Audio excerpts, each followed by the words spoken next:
आज एक बहुत बहादुर साहसी व्यक्ति को हम लोग सम्मान करने के लिए इकट्ठे हुए हैं। आप सब लोगों ने वो वीडियो तस्वीर शेयर की होगी या देखा होगा। कई चैनल के साथियों ने उसको चलाया भी।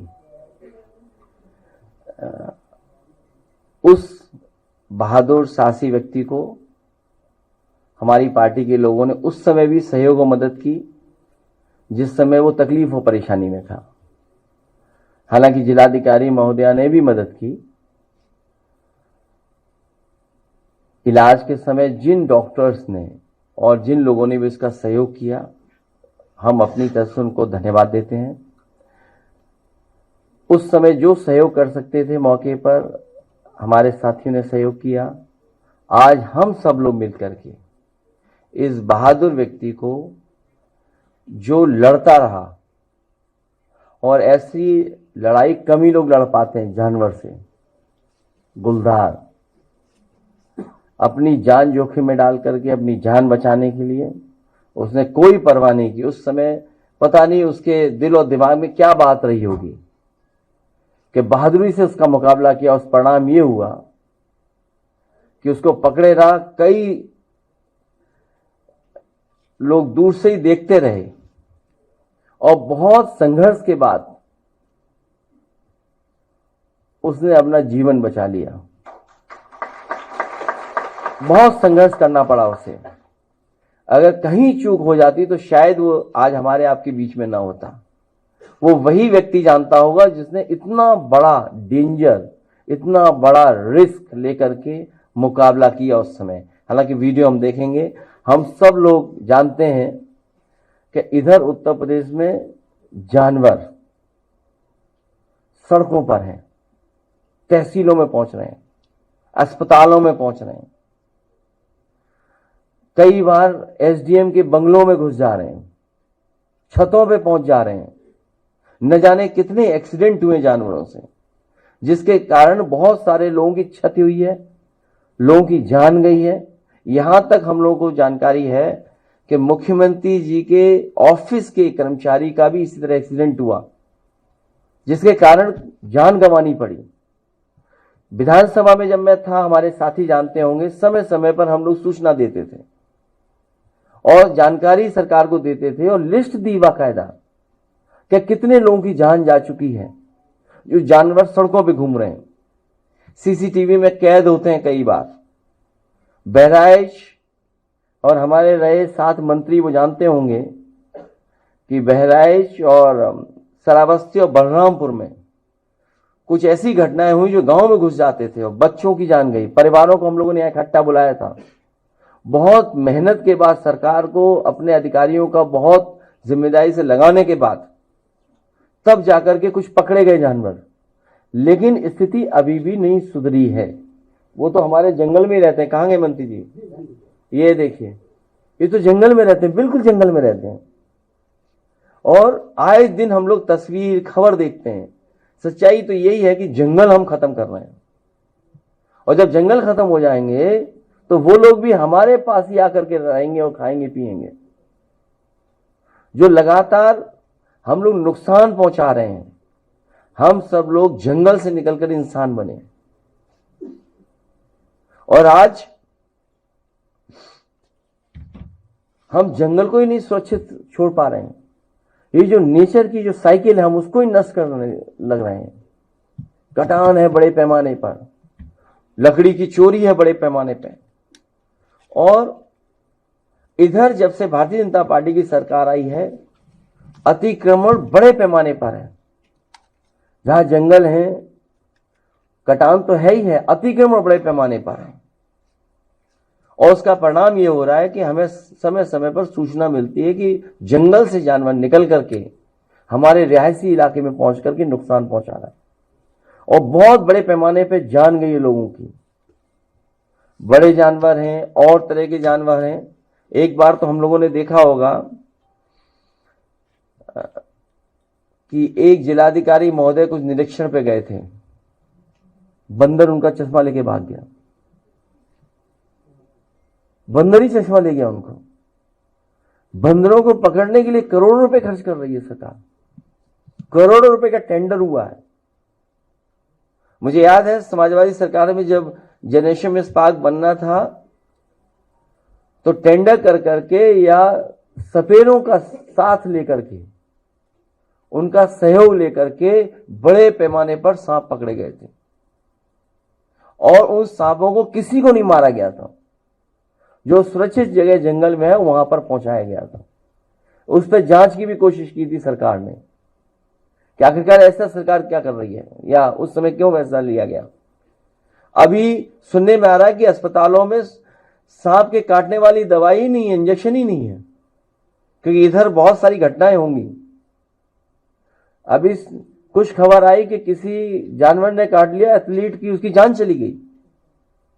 नोएडा में खबर मिली थी कि इतने हजार लोगों को काट चुका है, कुत्ते काट चुके हैं, कई हजार। सुनने में आया जब से बीजेपी की सरकार आई है 60,000 से ज्यादा लोग नोएडा में काटे जा चुके हैं, कुत्तों ने काटा उन्हें। 60,000 बताइए, ये तो अखबारों में आंकड़े आ रहे हैं। और पर्यावरण और वन का संरक्षण तब तक नहीं हो सकता है जब तक अतिक्रमण और ऐसे लोगों के खिलाफ कार्रवाई नहीं होगी, और तब तक संभव नहीं है। पर्यावरण संरक्षण की सोच वाली सरकार तो हो, जिसके दिल और दिमाग में जानवरों के प्रति, पर्यावरण के प्रति सोच तो हो।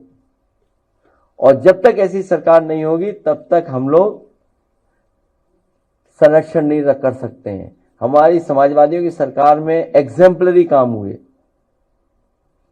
आप में से बहुत सारे लोग और खासकर अधिकारी लोहिया पार्क छोड़ ही नहीं पा रहे हैं। उसी में सुबह की मॉर्निंग वॉक होती है। अब जनरेशन पार्क में भी लगातार लोग बढ़ते जा रहे हैं। गोमती का रिवर फ्रंट अगर ठीक रहता, न केवल स्पोर्ट्स एडवेंचर एक्टिविटीज बल्कि इकोसिस्टम और तमाम सुविधाएं जो थी उससे कारोबार भी बढ़ता। नदियां वैसी की वैसी हैं। अक्सर हम लोग अखबारों में पढ़ते हैं कि ये नदी को ठीक कर दिया। न सेंगर ठीक हुई, न अनैया ठीक हुई, न पुरा नदी ठीक हुई, न पांडु नदी ठीक हुई, न काली नदी ठीक हुई, और न गोमती की सफाई हुई, न वर्णा नदी की सफाई हुई, न यमुना की सफाई हुई। अभी एक वीडियो और खबर पढ़ रहे हैं कि ताजमहल के पीछे कुछ टूरिस्ट गए वहां, और जब गए तो उन्हें नाक बंद करके आना पड़ा, इतनी गंदगी, बदबू। और अगर आप रिवर फ्रंट के देखने चले जाएं, किसी शौक के बहाने चले जाएं, तो आपको नाक बंद करके निकलना पड़ेगा। वहां कोई स्पोर्ट्स एक्टिविटी शुरू हो नहीं थी, लेकिन उन स्पोर्ट्स एक्टिविटीज को भी रोक दिया। पता नहीं चल रही कि नहीं चल रही। बजट आया लेकिन बजट साफ हो गया। इटावा की लाइन्स सफारी एक एग्जाम्पलरी बड़ा काम है कि पहली बार उत्तर प्रदेश में लाइन्स को लेकर के बिल्डिंग सेंटर बनाओ। पहली बार लाइन्स पैदा हो रहे हैं इटावा में। वो लाइन्स सफारी इतनी सुविधाओं के साथ थी कि वहां पर लाइन्स, अन्य एनिमल हैं, लेपर्ड है, वहां भालू है, अन्य है। इस सरकार ने न उसको बढ़ाने का काम किया, न बजट दिया। इसीलिए मैंने कहा जब तक सरकार की सोच में पर्यावरण को बचाने की, उसके संरक्षण की सोच नहीं होगी तब तक पर्यावरण नहीं बचेगा। और पर्यावरण को लेकर के न केवल हम और आप चिंतित आज हो रहे हैं, पूरी दुनिया चिंतित है। क्योंकि जिस समय पर्यावरण में बदलाव आएगा तो सबसे ज्यादा नुकसान अगर किसी का होने जा रहा है तो हमारे किसानों का नुकसान होने जा रहा है। अगर क्लाइमेट चेंज होगा, समय पर पानी नहीं बरसा, बाढ़ आ गई, ज्यादा पानी बरस गया, तो किसका नुकसान होगा। हाल ही में हम लोग तस्वीरें और वीडियो देख रहे हैं हिमाचल प्रदेश के।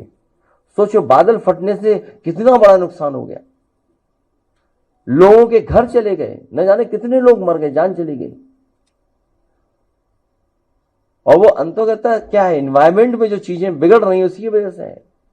ये तो सरकार दावा कर रही थी कि हम न जाने क्या क्या काम करने जा रहे हैं पर्यावरण को संरक्षण को लेकर के, लेकिन पूरी दुर्दशा है उत्तर प्रदेश में।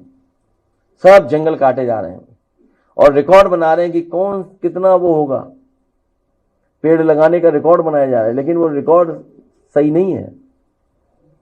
इसी तरह सोलर को लेकर के बढ़ावा दिया हम लोगों ने। अब साइकिल ट्रैक तो कम जगह दिख रहे हैं, जितने दिखने चाहिए थे थोड़े बहुत बनाए थे, सब बिगाड़ दिए सरकार ने। ये सरकार वो है जो बिगाड़ने वाली सरकार है, काम को खराब करने वाली सरकार है। अच्छा काम दे दो तो उसे बिगाड़ देंगे लोग। इसके साथ साथ, क्योंकि अभी उनका वीडियो देखेंगे, हमें और चौधरी साहब को विशेष दुख है, क्योंकि हम दोनों लोग फाउंडर मेंबर थे जेपीएनआईसी के। चौधरी साहब अपना भी कार्ड दिखाओ।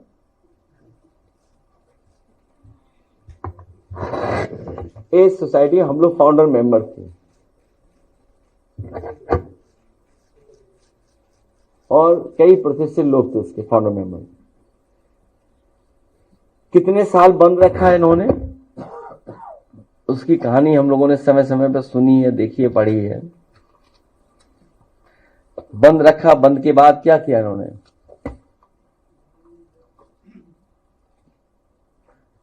बंद रखा उसको।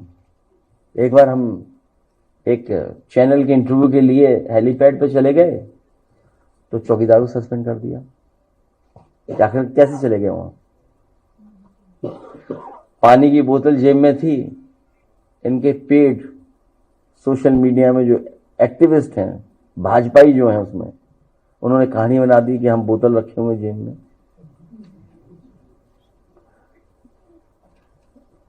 एक बार तो हम लोग जिद करके, आप सब लोग धरने में बैठे थे,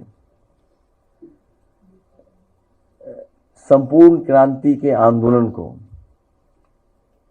और उस समय सरकार के सामने आम लोगों को खड़ा कर देना, जनमानस को खड़ा कर देना और इतने बड़े आंदोलन को खड़ा कर देना। जयप्रकाश जी, उनके नाम पर ये स्मारक बना, समाजवादियों के नाम पर बना। और हमारे मंत्री जानते होंगे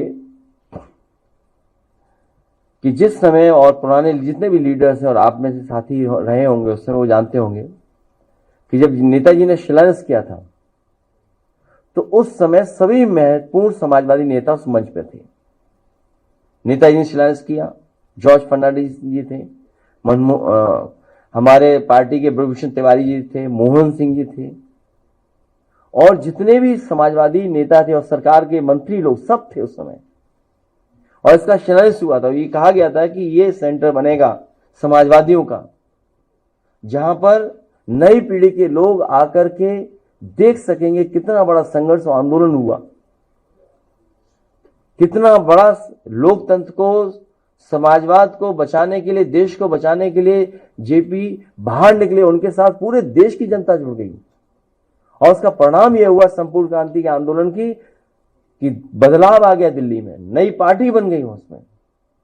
और वही लोग सोचिए जिन्होंने जेपीएनआईसी को बर्बाद कर दिया, खत्म कर दिया, अब बिहार में जाकर के किस मुंह वोट मांगेंगे? सोचिए, जितना लोकप्रिय, जितना जनसंघर्ष यूपी में हुआ, उससे ज्यादा बिहार की जनता जुटी थी।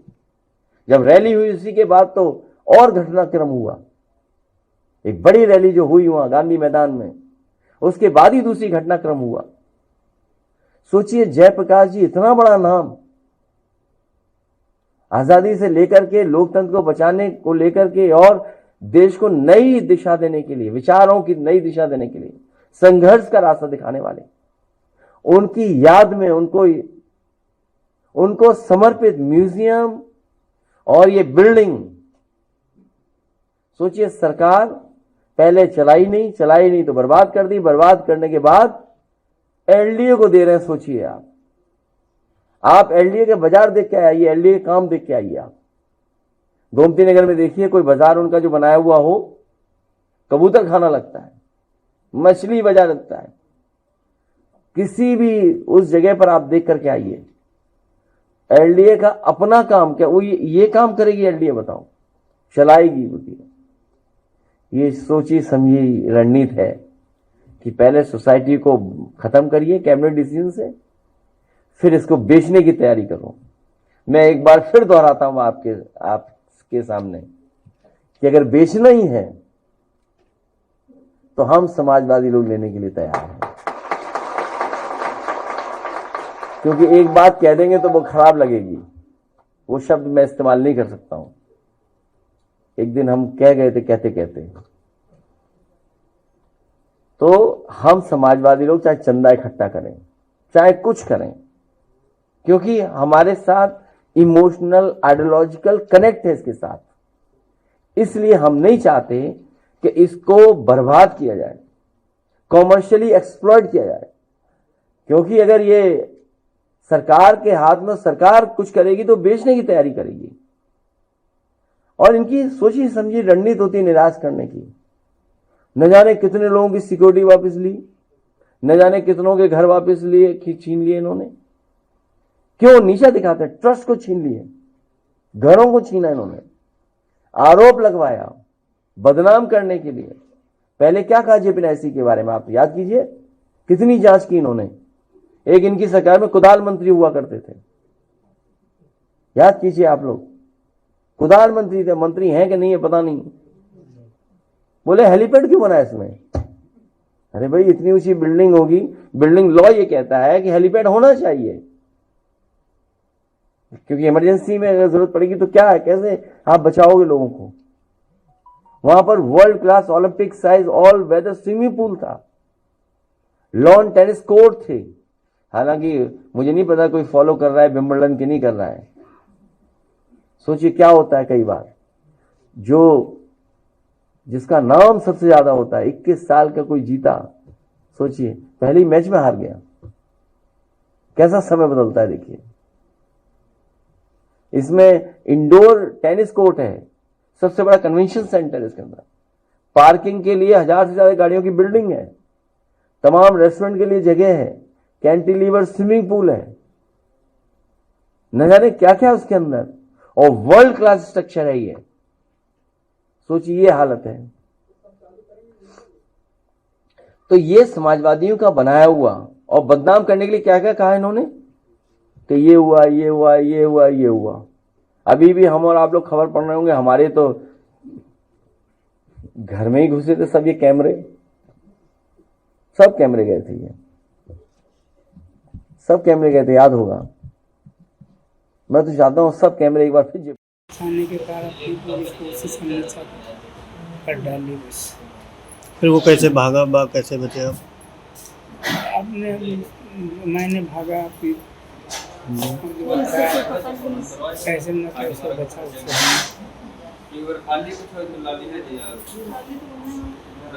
नीलाल आपके साथ कैसे क्या घटना हुई थी? ऐसा घटना हुई, हम गए थे खेत गुजार रहे थे, फिर मैंने सुना वहाँ बाघ है जी। सारा आदमी पहुँच गया, मैं भी पहुँच गया, भट्टे के ऊपर था, भट्टे से खाने के लिए आया, चल दी खेत की तरफ, भट्टे के अंदर से आप बहुत दूर गर्जा हमारे ऊपर आ गया। जान बचाने के कारण मैंने उसको। आप उससे कितनी देर तक लड़े? अब हमको तो शायद 15-15 मिनट तक याद, हाँ इससे शायद मेरा कोई साथ नहीं दिया। अच्छा, किसी ने साथ नहीं दिया। हाँ। अगर आप ये वीडियो YouTube पर देख रहे हैं तो हमारे चैनल को सब्सक्राइब करें और बेल आइकन को दबाना ना भूलें। अगर आप Facebook पर ये वीडियो देख रहे हैं तो हमारे पेज को लाइक करें।